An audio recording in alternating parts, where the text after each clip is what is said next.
quick announcement. This Saturday, tomorrow, September the 25th, from 1 p.m. to 4 p.m., and doors are going to open at 12 p.m., we have brought Dr. Boyce Watkins to Baltimore. Baltimore, stand up. I know a lot of you are all excited about having Dr. Boyce Watkins here. Well, he is here. As a matter of fact, he's backstage now, but he is in Baltimore. All right. And we're bringing him to Baltimore to talk about how we can develop the Black business mentality. Okay. And so doors are going to open at 12 p.m. tomorrow. The event is going to be from 1 to 4 p.m. Come through, bring your family. Dr. Boyce Watkins is going to be dropping a lot of knowledge that we can actually apply. Because Dr. Claude Anderson said knowledge isn't power. The application of knowledge is, Ashe. And so he will be in the building tomorrow at the garage, which is located at 6 East Lafayette Avenue, Baltimore, Maryland, 21202. And what I'm going to do is after we this broadcast up, after we upload it tonight, or after it is uploaded onto YouTube tonight, I'll be sure to put a link in the description so you can click on the link and get your tickets. Tickets are going fast, family. And you know we're in COVID, and so seating is limited. And so please, please, please get your ticket as soon as possible. Peace and Black power. Let's combat and fight back with Meltrax.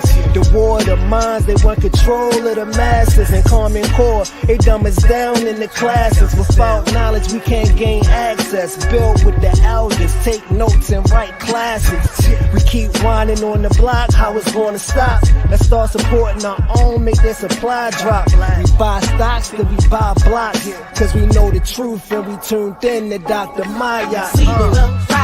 A BB Fahodie, a BB Toomey, peace to all of my thinkers, truth speakers, and truth seekers. Welcome to another Truth to Power Talk with your sister, Dr. Ma'at.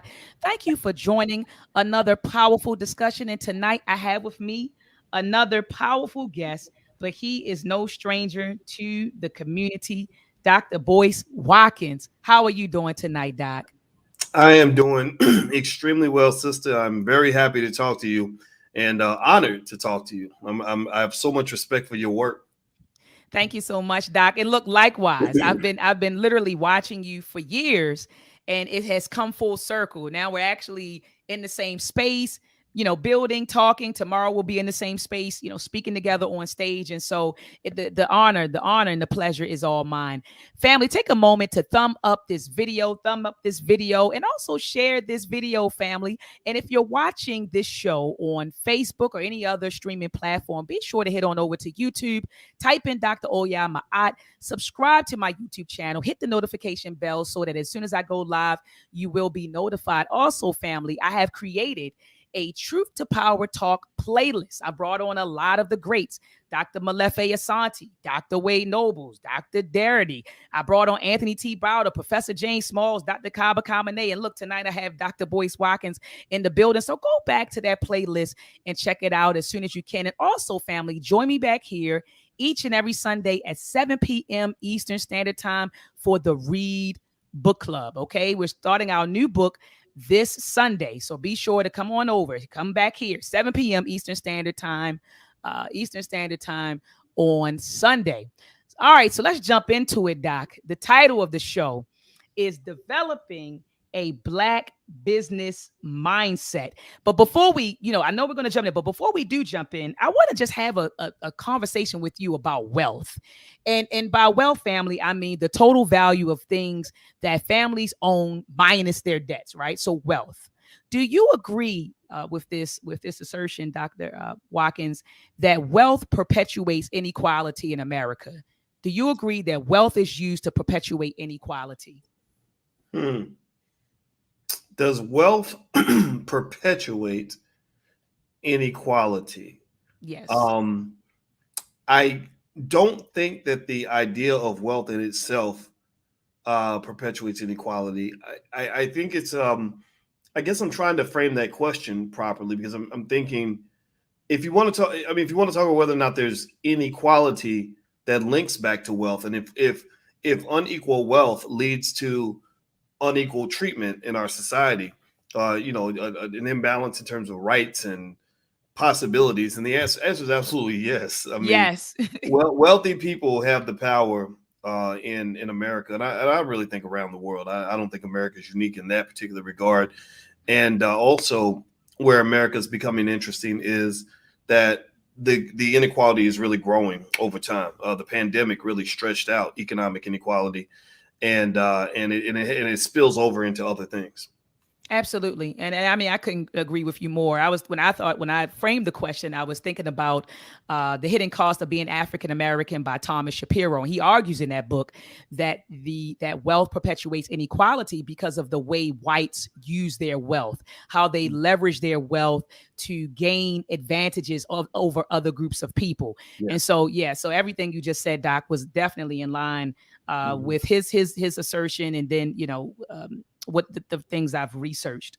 Okay. And so whites possess most of the wealth, and we know how they got it. And family, if you don't know how we got it, please grab Dr. Claude Anderson's book, Black Labor, White Wealth. Okay. That will explain to you how they got it. So we know that they own or possess most of the wealth, and we were locked out from creating it. But for those who don't know that, Dr. Wilkins, the ways in which we were locked out of creating wealth, could you explain to those viewers, how were Blacks inhibited from generating wealth? First off, obviously, I mean, there's just that big elephant in the room called slavery, right? Just the fact that we were the wealth, right? Like you literally, I mean, a group of slaves, you can get you can use that as collateral for a loan. You could actually get a loan for property by saying I own 10 Negroes and this is how much they're worth. So that kind of completely takes you out. I mean, you can't sit down and eat dinner if you are the dinner, right? So that was where we were up until 1865. After 1865, there's this period, which I think continues to this day, of pseudo freedom, where it's like, okay, you're free. But given that, to your point about wealth levels sort of defining who has power and who doesn't, you're not really free, right? If you're in a capitalist society where money matters and you have no money, then you have no freedom, because you then have to sell yourself you have to sell your human capital, which is your labor and your time, to a capitalist who then buys you and pulls you into a plantation. So to this day, we have the corporate plantation. Most of our people don't get to choose how to live their lives, because your job, your boss, your career becomes the number one variable in your life. It's like having a relationship with a woman that won't let you go anywhere by yourself, or an overly possessive, clingy man that just follows you around everywhere. And it's an abusive relationship. It's literally the dominant relationship. We spend more time with our boss than we spend with our own children. That's a fact. Right. So ultimately, Black folks have been sort of locked out of wealth for a few reasons. A couple of which come to mind is, one, for a very long time, if you acquired certain amounts of wealth, the people that had the power could just change laws and make it easier for them to take your wealth away. We know that there are thousands and thousands of examples of Black people like us who have accumulated massive amounts of wealth, land, property, all kinds of stuff. And somebody just came along and said, okay, we're going to lock you up and take your farm, or we're going to run you out of town and take everything you own, or you thought you had money in this bank, but now the money's gone, or whatever, right? So ultimately, all these legal obstacles were put in place to ensure that whatever wealth we were able to accumulate was extracted. I mean, we're not the first generation of our people to have wanted to acquire assets and wealth. We're not the first generation to have dreams and hopes. We're not the first generation to be determined to leave something for our children. We're just the first generation that's really kind of been allowed to do that without nearly as many obstructions as we've had in the past. Doesn't mean they don't still exist. They do still exist, but they don't exist the way they did, say, 70 years ago, 60 years ago. So what's occurred now is a couple hundred years after, or not a couple hundred years, but 150 years after slavery, we still are in a situation where a vast, overwhelming majority of the wealth is in the hands of whites. They use this wealth in ways that are deeply offensive and deeply oppressive. It's a cultural domination and imperialization that is almost sickening for many of us that have lived through that. You go to work every day, and And the person with the money and the power is going to decide what the values are going to be in that organization, what's going to happen, what matters, right? So so effectively, you have a lot of folks that are awake to that. They become what I call economically woke, right? They're conscious, they're economically conscious, and consciousness to me is awareness, right? Like this is what's going on, this is how we got here. I read Dr. Claude Anderson, now I understand this game. But what do you do now? Well, now you say, okay, well, we're going to fix this, right? We're going to create businesses, we're going to make investments, etc. Well, the big variable that slows things down now is that when you're playing the competitive game of capitalism, it's hard to do that when you don't have a lot of capital. Now, we do have capital. We have trillions of dollars in capital, not just the 1.4 trillion in black spending power that occurs every year, but we've got lots and lots of other forms of capital that people are not aware of. We have tons of intellectual capital. There's so many smart, educated people in our community with skills and everything else. We have social capital, where with our connections and our networks as a form of capital. We have our human capital, which is our time and our labor and our energy, which many of us are raised to give that away to whites, but now we're starting to shift that over. And instead of putting that energy into his business, I'm putting that energy into my family business, right? And so we're in a rebuilding phase. And so I think that if you want to talk about those next steps to address that gap, and it's going to take a long time to address the gap, but the gap is addressable. The racial wealth gap is completely addressable. We know the solution. This is not a mystery. It's a matter of doing it at this point. And so if you want to address the gap from a political standpoint, when you talk to me about politicians, I don't really want to have any conversation with you about a politician that doesn't involve a discussion about reparations or, and access to capital for small black businesses to create jobs. Also, if you're talking about culture, wealth is very cultural. I encourage every family to make wealth building, entrepreneurship, asset and resource preservation to be one of your core values as a family, because you're not just doing that so you can get rich, you're doing that so you can protect yourself. That's right. So those are some thoughts that come to mind. I hope I didn't over answer the question. No, you didn't. I mean, you answered it beautifully and explained, but during your explanation, you did say that we are not the first generation. You made the statement, you said we're not the first generation who wanted to accumulate wealth and to pass things down, to our children, assets, etc. And then you said, but we have less, I guess, obstructions today than our ancestors had, what they had. But what are some of those obstructions, Doc? Like what would be preventing Black people today? So, because some people may say, well, Dr. Boyce Watkins, we live in a post-racial society. What do you mean there are obstacles of Black people creating wealth? Look at Jay-Z and look at Beyonce and look at Oprah Winfrey. What do you mean, Dr. Watkins, that there are still some obstructions today? So what are those obstructions, Doc? Well, when you start off mentioning Jay-Z, Oprah, and Beyonce, let's start there. Individuals like that are creations of white supremacy. If white folks took away all their support of Jay-Z, Beyonce, and Oprah, they wouldn't have fame and power that they have right now. White people built them, they can destroy them just like that. So that's not, in my view, a manifestation of independent Black wealth and power. That's it doesn't mean that they're bad people. It doesn't mean that they don't care. It doesn't mean that they don't add value to the world in some way. It just means that that's not what I'm thinking about when I'm thinking about the movement and the economic revolution. Now, with that said, we will never live in a post-racial society, in my view, ever. And I don't think we ever should. And what I see as the variables that are challenging people, in the Black Business School, all we think about is Black wealth. And we think about it in the context of family and relationships. And so what I'm observing, my wife is a therapist and she's an expert on the subconscious mind and particularly things that affect the subconscious mind. And I was focused specifically on one of three variables, which is trauma. And we know that what we've gone through has been just so horrifically traumatic. We have been through the torture chamber in terms of being programmed in a very systematic, very strategic way to hate each other, to destroy each other, to hate ourselves in every way imaginable. And what this does is this creates very toxic economic soil, not just toxic economic soil, toxic political, social soil, family, all of that, right? We've seen what's happened to our families and everything else. And so part of the journey for us to rebuild is we really have to start with that internal work to rebuild ourselves. And because if I can rebuild myself as a Black man and make myself into the appropriate manifestation of what a Black man is supposed to represent, then I know how to address you appropriately as a Black woman. and address you in a context that allows for us to create a scenario and a system of reciprocity where we build each other up and we're not tearing each other down. And so because that's what business is. Business is just like love. It's just like relationships. Think about love. Why do so many families break apart? Why do so many children not have a mother and a father? Well, a lot of it's because traumatized people they don't tend to be very nice to each other. They tend to be scared of each other. And when fear is kind of driving your actions and activities, then you're not necessarily going to get closer to other people and invest in other people. And the same thing is true economically. When there's fear in the economy breaks down.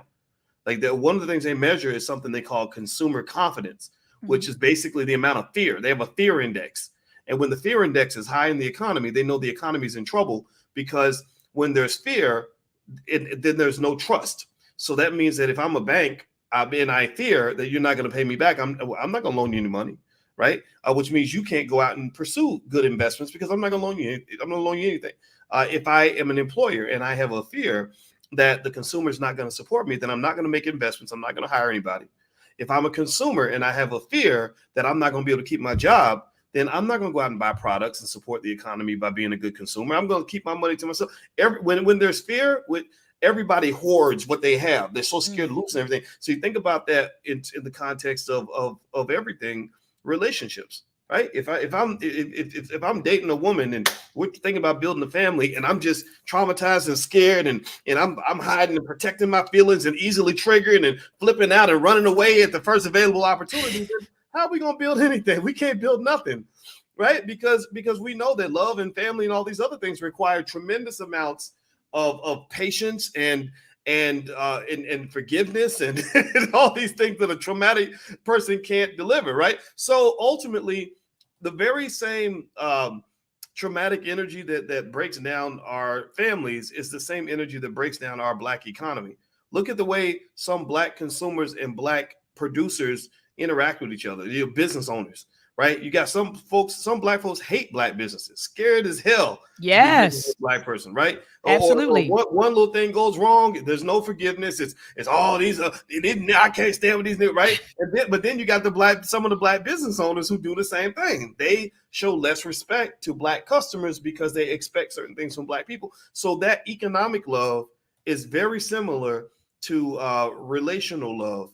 And one of the biggest things I can say about forming healthy, loving relationships, and I've learned this actually the most from watching how the Nation of Islam teaches its people, is that I learned that it requires lots of trust, patience, forgiveness, communication, all these things. Like so you hurt me, I'm not gonna flip out, I'm not gonna cuss you out, I'm not gonna talk about your mama. I'm gonna get on the phone with you and we're gonna talk it out.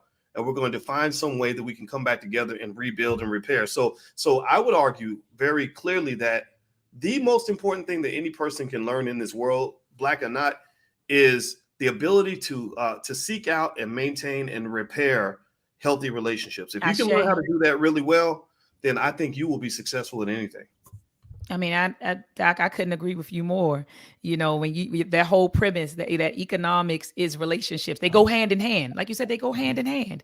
And so that was beautifully explained. And peace to Brother Jabari Nator. Brother Jabari Nator is in the building, my big brother. So peace to you, Brother Jabari. Looking forward to tomorrow's event. And family, for those who are just joining us, I'm going to show it to you again. Once again, tomorrow it's going down in Baltimore at the Garage, 6 East Lafayette Avenue. All right. Doors are going to open at 12 p.m. And the show is going to start at 1 o'clock. I don't like to call it a show, right? Because people say, but the discussion, the build is going to start at 1 p.m. We'll be there from 1 p.m. to 4 p.m. Family, I've dropped the Eventbrite in the chat. Click the link and get your tickets as soon as possible. Tickets are flying. Once it's packed, once we're sold out, family, we're sold out. Okay. So, I know some of you are like, oh, let me get it I'm trying to get my ticket at the door. Try to get your ticket now so that you don't have to worry about it when you get to the door. All right. So, Doc, my next question, I think I have 2 more questions left.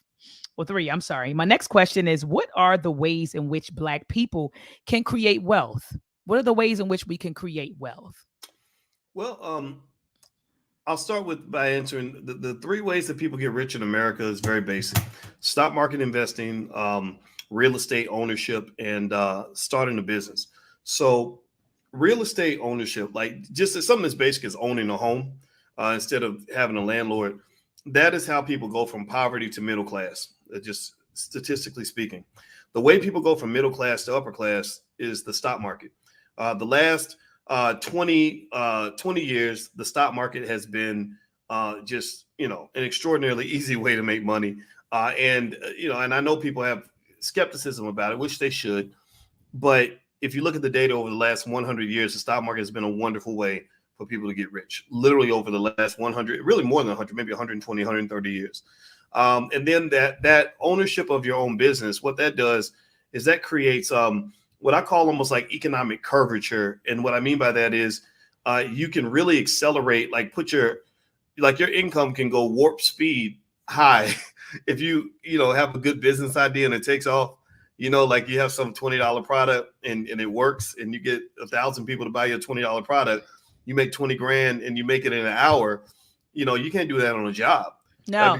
Because on a job, you're doing what mathematically we would refer to that as a linear model of how you make your money, right? The more hours I work, the more money I make. I work 100 hours, I make $20 an hour, I make $2,000. Well, entrepreneurship creates nonlinear income earning opportunity because there is no time variable in that economic equation, meaning that it doesn't matter how much time you spent. There are entrepreneurs that have all their free time and still make more money in a day than a lot of people make in a month or a year.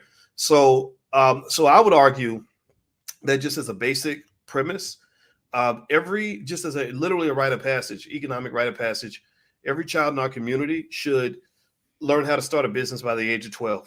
I don't believe in equality and us trying to catch up and close gaps with everybody else. There's nothing magical about white people. I'm not trying to be equal with white people. I think that we, who knows, maybe you could say I'm a little bit of a supremacist when it comes to my own people. I feel like we are the chosen people. No disrespect to nobody else, but I believe that we should aim to be the best at everything, period. And we are. When we really tap into that, you see that all over the world. We are the best at the things we're the best at. And so I believe that every one of our children should learn how to start a business by the age of 12. 2, every child should own shares of stock from the time that they're born as early as possible with a consistent accumulation of stock, which will make them independently wealthy by the age of about 25 years old. So that takes them off the corporate plantation. They can then reclaim their lives. You have officially bought your freedom for your child. Number 3, real estate ownership and ownership in general should be a core value. Right? Stop measuring economic success by how much money you make or what kind of fancy job you have. Measure it based on what you own, period. Mm-hmm. Right. Facts. So ownership, because ownership doesn't just generate tremendous amounts of power. Also with that power comes a lot of pride. I'd rather be a guy who owns something and has an income that's this high than a guy who owns nothing, who has an income that's twice as high. Right. Ownership it just means so much more than just the money. So I would say that that's important. And then the thing is, the reason I bring it up that way is because the strongest institution I think that we can have and we do have is our family. And and many of us are reclaiming those families. And some of us still are more fortunate enough to have solid families. And I believe that the family is the protector from all the nonsense that exists out in the world. I believe that if your family's strong enough, you can insulate yourself from the traps that are capturing so many of our people. So, you are the school system. Absolutely. You are the economic system. I believe that you, by coming together economically and truly seeing the value in what's there in your family, you can put your children in a position where they don't ever have to go work for anybody.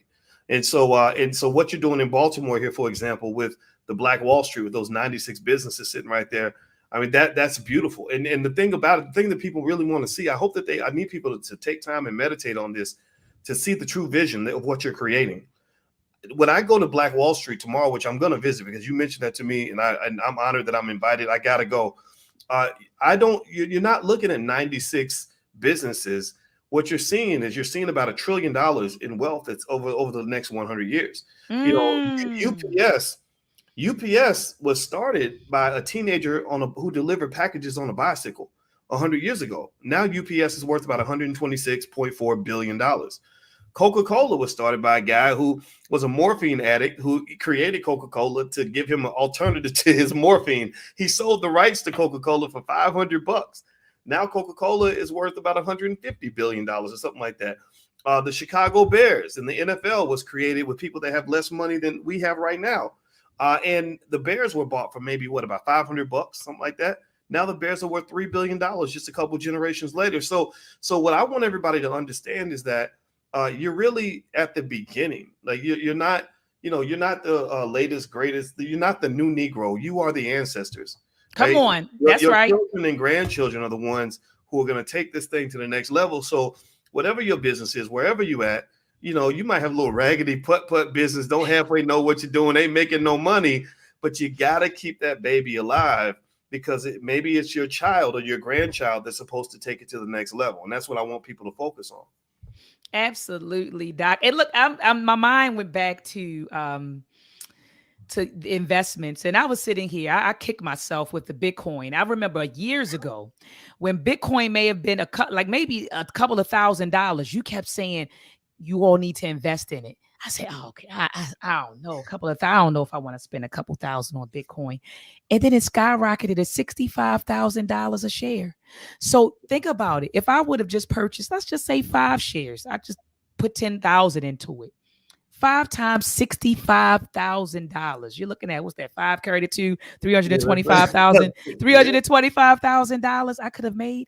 You talked about investing in Amazon, and around that time, I think the shares were worth like maybe $1,100, and now they're worth like $3,000. Netflix, I remember you talked about that, and when you talked about it, it was $15 a share. Now Netflix is at $500. So I agree wholeheartedly that what you're saying, that the stock market, you can create you can produce a lot of money, you could generate a lot of money just investing in the stock market. And so I kicked myself about 3 times, but now I listen to you, Dr. Watkins. Now I listen to you. It was some, I think it was Dogecoin. That was the latest thing you spoke about. With Dogecoin. With Dogecoin, I don't really Dogecoin. Yeah. I thought you promoted it at one point. I did it for fun as an experiment, but I kept making sure everybody knew that Dogecoin's not real. That's not a real asset. Okay, so get rid of my so get rid of that. Yeah, well, or you can own it. Just know that that's not really your best investment, right? That's like going to Vegas and putting some money on the roulette table, and it's okay to have some fun. There's nothing wrong with that. And I think that what everyone should just understand is that there's been no time in American history where a person who consistently put money into the stock market, even small amounts, didn't end up accumulating a significant amount of wealth. And so one of the things we have, let me think. I'm trying to think where it's, I think at allblackeconomics.com, we have something called the $5 a day investing plan, which is a little ebook. And basically it shows that a person who puts just $5 a day in the stock market over a 20-year period, they would have, I want to say it gets to about $100,000 historically, after about 20 years. 10 years is about 29,000. 20 years is about 102,000. 30 years is a little bit less than $250,000. 40 years, you're talking about $750,000. And that's less money than it takes to buy a Popeye's chicken value meal, right? So I created that because there were a lot of people who are trapped by the limiting belief that you have to have a lot of money in order to invest. And I've simply said, no, I could actually show you how to invest and really change the trajectory of your children with $5 in 5 minutes. Like literally, that's how quickly you can learn these things and set it and forget it and not even think about it again. And that's something I want people to understand, is that you don't have to know all this stuff in order to do it. There are basic things you can do that will put you and your family in a much better position, but it does take time. Growing wealth is like growing a tree in your backyard. You can't grow a tree in a week, but you keep watering that thing, then eventually something's going to grow. Okay. Beautiful, beautiful. And Doc, let me ask you this, because there's this argument that we need to prioritize politics over economics. And I've read the work of Dr. Amos Wilson, Blueprint for Black Power. I tell people that is my Bible, Blueprint for Black Power. And Dr. Amos Wilson said we should be doing both. Powernomics.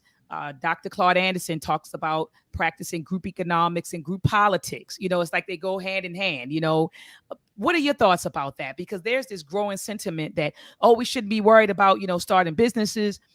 We should be focused strictly on the politics because politics, legislation can be created that will generate wealth. We should be focused on reparations. What are your thoughts about that, Doc? Should we prioritize politics over economics, or do you agree with the greats that it's something we should be simultaneously doing? What are your thoughts on that? Well, it has to be simultaneous, and the reason is that because in America, your politics is driven by your economics. If you have no economics, then you can't do politics in America. Your vote doesn't mean anything if you don't have any economic power to back it up. And so in a way, it's kind of like, I don't know, saying, should I focus on getting a car? Or should I focus on having an engine? But, well, if you got a car and you ain't got no engine, then you really ain't got no car. Right. You got the illusion of a car. So the engine of the car is the money. The money is the engine that makes the car move.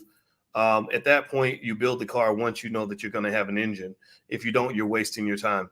So our problem with politics in America is that the corporations run the government. The corporations, that's a fact. Yeah, they especially with decisions like Citizens United and all that, they run everything. And so when you show up and you ain't got no money and you just have votes, what you are is effectively you are a pawn for those who have the real power in America, because the votes are, you look at Barack Obama and what's that guy, Warnock in Georgia, and these other candidates people get excited about.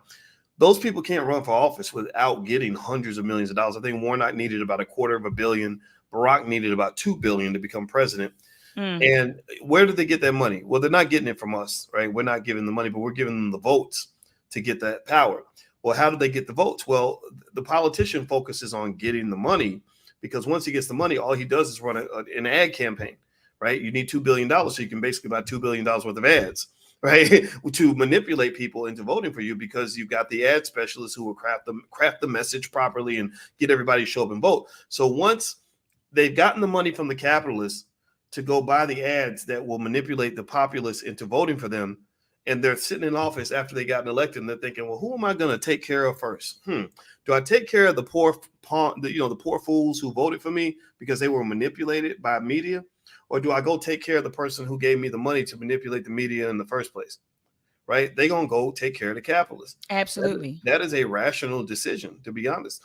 So I'm a little bit pessimistic in even believing that Black voting has had much of any influence in improving our conditions. I mean, just look at a city like Baltimore. My gosh, this city, when I think about Baltimore, I see a city that reminds me a little bit of my city of Chicago. It's got so these crazy contrasts. Y'all have some of the worst damn schools I've ever seen in my life. Absolutely. I mean, oh my goodness, terrible. Yeah, terrible. So y'all got some neighborhoods that I'm sitting there thinking, who's in charge of this? Well, it was the Democrats. The Democrats have been running it forever. Right. The Democrats. Right. Right. So you're putting these people in office. What the hell are they doing for you? Nothing. Well, show me evidence that electing all these damn fools has improved the conditions of our people. There is no evidence of that. And then you extrapolate, look nationwide, where you can't look at, are we better? Compare us today to 1968. Are we better off educationally? No, we are not. Are we better? Are our families in better shape than they were back then? No, they're not. Are we better off economically than we were back then? No, we're not. So where's the progress?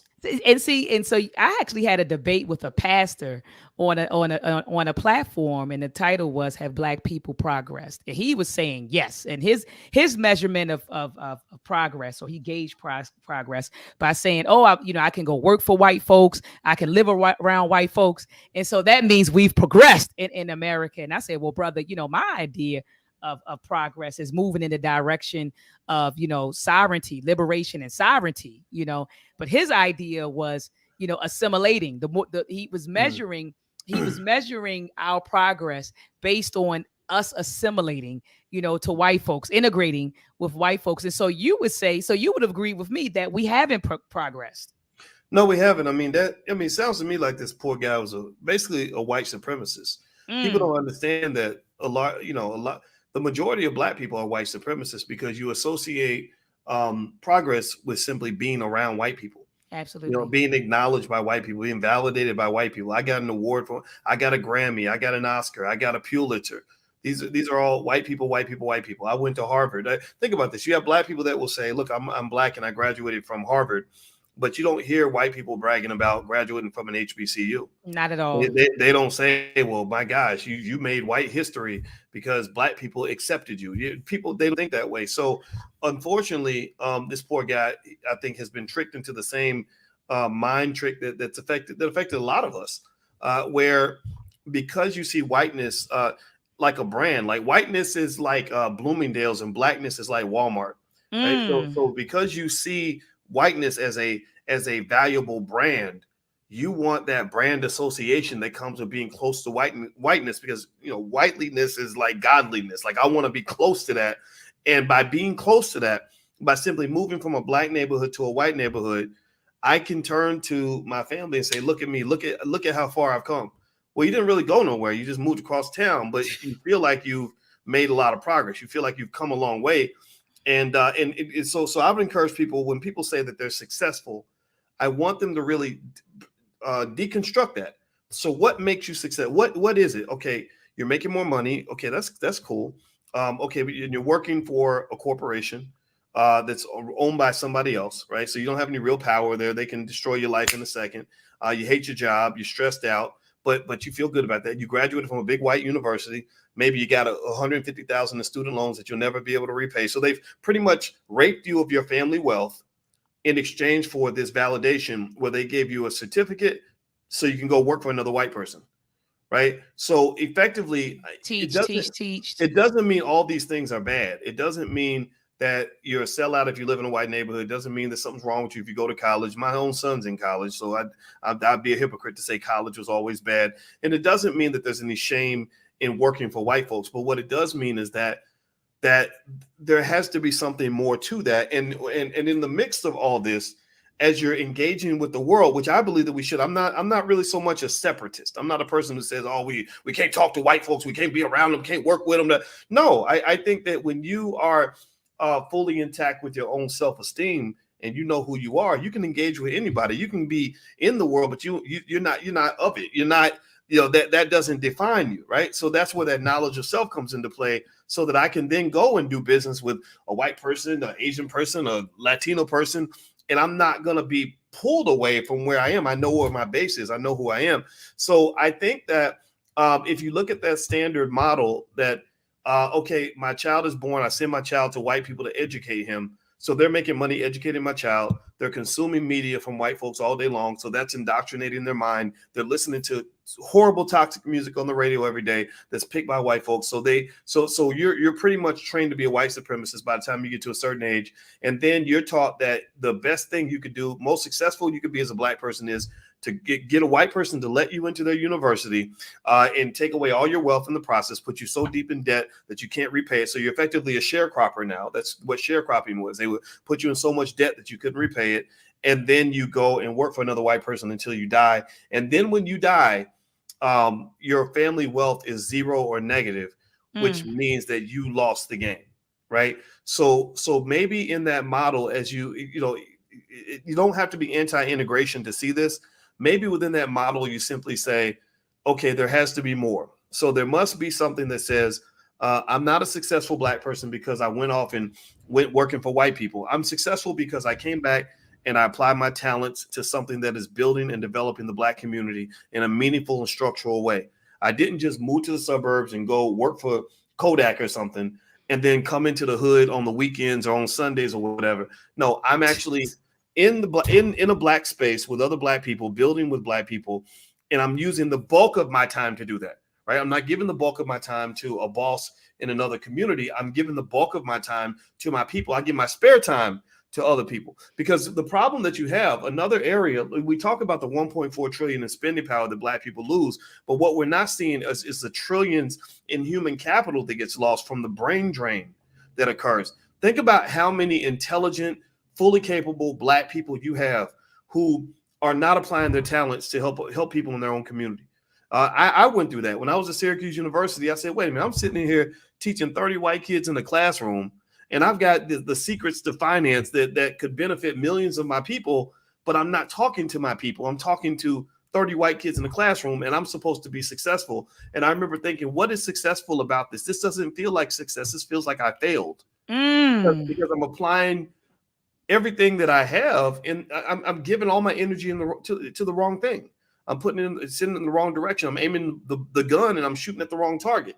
So effectively, I think there needs to be a new model. China actually has some of that figured out. One of the things that the Chinese did when they were kind of struggling is they said, we don't really care what you do overseas. If you are a scientist, we need you to come back to China and bring that science back to China. If you are great at business, come to China and start a business. We don't really care if you're in America doing great things or if you're in some other continent or whatever. We only care about what you're giving back to China. Are you pouring back into the bucket of China? And I believe every family needs to have that kind of same type of family-based, almost like a type of nationalism where you say, well, what are you doing for the family? We know you're doing good. We know you got a nice job. You live in a nice neighborhood. But what are you really adding to the family in a meaningful way, right? And I think that if you think of things that way, then what happens is you're pulling closer together. And this is the economic concept. You're gaining economic strength because you're coming together as opposed to dispersing and spreading yourself out. So integration isn't just a brain drain. It waters down your power because you're not forming a core. You're all going out. You got 5 siblings. All y'all went to college. All y'all super smart. All of you together could create a multi-million-dollar business. But instead, each of you has picked an individual white person that has adopted you, and you're going to work for him. And at the end of the day, you have nothing to show for it except a string of paychecks. Exactly. I mean, Doc, I couldn't agree with you more. Now, I know earlier you said, well, look, you said I'm not a separatist, but do you agree, or you could disagree, that we thrived better under segregation, when we were segregated versus integration? What are your thoughts about that? Do you think we were better off being, separated, segregated?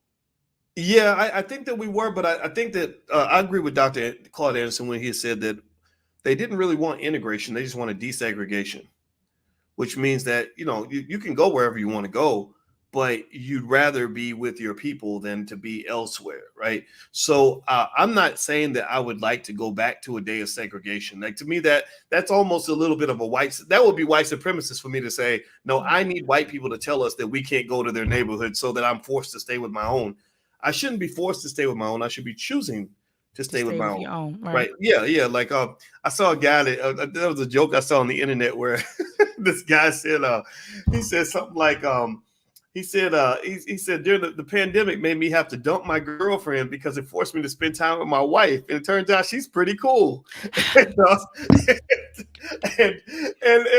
so, you think about that, right? He shouldn't need the pandemic to force him to spend time with his wife. He should want to spend time with his wife, right? So we shouldn't have to be forced to spend time with each other. We should want that. And what I'm seeing actually is that's actually happening quite a bit. I think the internet has done wonders for bringing folks together. I think the pandemic actually is a great opportunity where you're starting to see people educating themselves, educating their own children. That's right. Creating their own jobs, walking away from the corporate plantation. So I think that we're going to actually end up better off as a community after the pandemic. Maybe give it 5 years. It's going to take some time to recover, but we're going to be better after the pandemic than we were before. So progress is being made. I'm very excited about that. Okay. So you say you don't want to go back there, but in terms of us creating businesses, do you feel like, well, I guess when we were segregated, we had no choice. So we said, okay, well, we got to create businesses and buy and sell from each other. But when integration occurred, a lot of those Black businesses fell apart. I mean, I'm thinking about the Negro Leagues right now. We just had the Baltimore County African-American Cultural Arts Festival last Saturday. And there was a brother, Mr. Ray, from a museum out of Owens Mills. He came to represent the Negro League, and he and I was talking, and he said, man, once integration occurred and Jackie Robinson made it to the big leagues, the major leagues, then the Negro Leagues began to fall apart.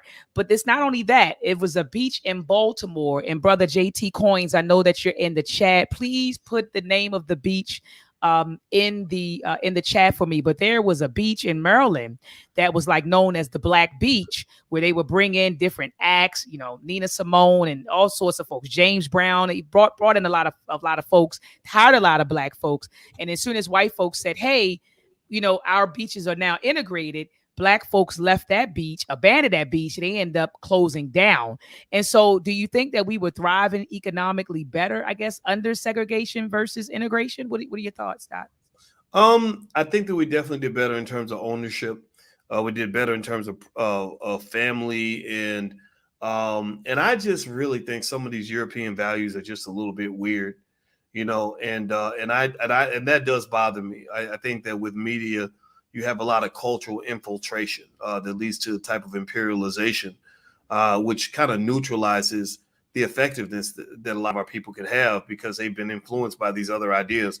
Like universities are a very strong systematic indoctrination process that ends up shaping the minds of millions of our people to the point where they come back to the community and they don't respect traditions. They don't respect the elders. They don't respect family because they think they're better because now that a white man has blessed me with education, I can come in and talk down to my grandfather or whatever because and tell him he's old fashioned because he don't want to wear pink pants and a tutu or whatever the hell it is that people coming back with.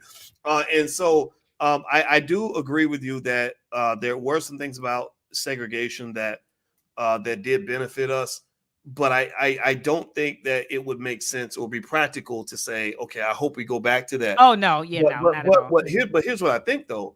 I think that you go back to the term of economic consciousness, being conscious and aware of what you're doing with your money and your resources. And so by me being conscious about that, that means that every dollar I release, I'm thinking about where that dollar is going. Right. So it's the difference between the man who's forced to spend time with his wife versus the man who says, I love my wife. I want to build with my wife. Right. So basically, what I think we have now is something better, far better than segregation. You have people that, sure, you could go around and do all these other things in the world.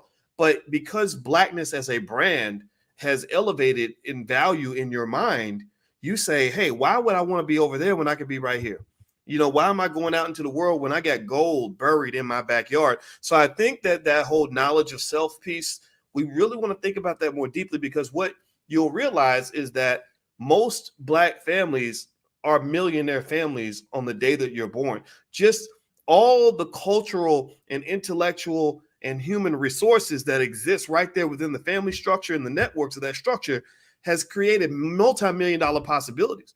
So you've got the oil and gold buried right there in your backyard, and where economic literacy and intelligence and skill sets come into play is that's how you're learning how to drill for the oil, right? Like you can't tell me if you get me in a room with 10 Black people who have worked through all of our nonsense and our trauma, who are determined to love each other, determined to be supportive of each other, I could be in that room with almost no money at all or very little money, and we could figure out how to make $1 million in that room. It might take time, but we could do that. We can figure it out. That's why I want everybody to really understand that if we simply do something very basic, like create as many entrepreneurs as we create basketball, football players, and rappers, that's what you're gonna see. So people have to understand that this is economic theory talking here. There is wealth created when you simply bring people together. When you just bring people together and everybody's got different skill sets and you're bringing together creative ideas, networks and opportunities, pulling together resources, you can create things out of that, right? So I think that allows us to understand that instead of just waiting and saying like, gosh, the white man's bank won't loan me money to start my business, so that's why I can't do anything. Be a little more creative than that. Just know that God blessed you in ways that you might not be able to see because too many people have spent too much time telling you that you are disabled because you are Black. That being Black in itself is a curse. Mm-hmm. I don't think being Black is a curse. I think it's a blessing, and it's the ultimate blessing. Absolutely. Thank you so much for that. And brother JT Coins said the name of the beach is, the Carr and Sparrows Beach. Carr and Sparrows Beach. My last question to you, Doc, is this. Why do you feel that some Black people take issue with Black folks practicing capitalism? Because you'll hear people say, well, capitalism is, an exploitative system, Doc, so you're promoting capitalism. Isn't that the same system? Because there is a book called Capitalism and Slavery by Dr. Eric Williams. And so they talk about that. And so do people say, well, hold up, how can you say you for liberating our people, but then you're promoting Black capitalism? That's not the key to freedom. So what are your thoughts, or what is your rebuttal to that, Doc? Or not even your rebuttal. What are your thoughts on it? Well, the first thing I would say is I am not a capitalist. I know too much about capitalism to be a pure capitalist, because capitalism is it's a system that, if it's practiced in its purest form, it is very harmful. What it does is it's no different from like a really bad MLM, where all the people in the bottom are working extremely hard, working themselves to death to take care of a small percentage of people in the elite space. Capitalism also, the way it's practiced in America in particular, it creates impossible choices. Like when you look at what Big Pharma does, like, okay, let's go get everybody hooked on OxyContin so we can go make another $1 billion. Or let's go tell everybody to go take this shot, when everybody knows that you can't trust Big Pharma, because their incentive, their only their primary motivator obviously is not just money, but it's growth. Those are two different levels, right? It's one thing if I say, look, I made $1 billion, I need to make another $1 billion this year. They're under a different level of pressure. They're saying, their investors are saying, you made $1 billion, you better make 1.1 billion next year, or we're going to fire you. So it creates it becomes a lot like, if you look at the fundamentals of a pyramid scheme or Ponzi scheme, it has the same sort of element. You can't keep growing forever. Like, I can't take eat a plate of food and then say, I need a bigger plate, a bigger plate, a bigger plate. Now I want your food and your food and your food. Next thing you know, you're doing stupid things that the United States does, like going to Afghanistan for 20 years and spending $2 trillion, conquered a country that you have no business being in, right? Because the capitalists are making money from that. Yeah, right. Even war has become a money game. Business. Healthcare has become a business, right? So capitalism in its purest form is absolutely horrible in my view. It does lead to various forms of slavery, particularly if you look at the way it's even practiced in a lot of third world countries. You got little 5-year-old kids that can't even go to school because they're sitting around, like knitting soccer balls for Nike, for $1 a week or whatever, right? So I'm not a fan of pure Black capitalism. It's no disrespect to anybody that is, but I thought about it enough and it does not gel well with my spirit. What I believe is that we must embrace free enterprise. Like the reason I can't vibe with those who I understand if people are anti-capitalism, but one of the other things that happened is I believe that Black people, because we were confused and some of us didn't know who we were, in the 1950s and 60s, we were infiltrated by people on the far left, the fascists, the communists, the anarchists, the Marxists. Who have some good ideas, by the way. Karl Marx has some great ideas. He's very good at criticizing capitalism, without a doubt. He was right on point with all his critiques of capitalism. The shortcoming of the Marxist ideology, in my view, is that he didn't provide a good alternative that would allow us to achieve any sort of true economic power. This is like, okay, well, you can go tear it down, and you see that all the time. You look online, you see a lot of people that will tear down something that somebody else is doing and criticize the hell out of it, but they can't build something better. I'm more of a Black nationalist in the sense that we got to build something, right? And the thing about building is you have to have an engine for that building, and money helps to do that, right? Even if you look at the Black Panther Party, money would have helped them to achieve their goal a little bit more effectively. Right? Absolutely. So somehow, in the midst of all this, with this infiltration that occurred, where other people use us, we're getting used by everybody. We get used by the capitalists. We get used by the Democrats, Republicans. We get used by the leftists and the Marxists. Black Lives Matter was nothing more than a Marxist movement. That's what that was. That's why all three of the leaders were trained Marxists. That's not a coincidence, right? So stop it. Stop it, Black people. Stop letting other people make you into a damn puppet. They got their hand up your ass, and you up here there, like, and you're not even, these are not even your own ideas. You literally got them from somebody else who has a bigger, broader global economic or global agenda. So what I would say that for our community, what we have to do is understand that there's nothing about Black activism that says that you have to take a vow of poverty. That's the first thing. This idea that somehow me being broke and not making a nickel from my activism means that I'm not a righteous activist. That's a bunch of nonsense. I got to feed my family too. And That's right.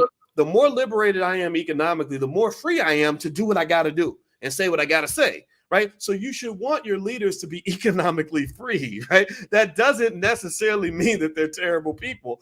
And also, when you have a strong base, a strong economic base, and good free enterprise and good business development, well, then you can create jobs for your people, which liberates them from the corporate plantation. Because one of the really stupid paradoxes that you see, and I'm not making fun of my brothers and sisters that are on the left, is that you'll see them on the weekends that they're protesting against the capitalists and the corporations and blah, blah, blah, blah. But then on Monday, they got to go to work for a capitalist because they got to pay the bills. Right. So I can't I can't protest on Monday. I got to go to the factory.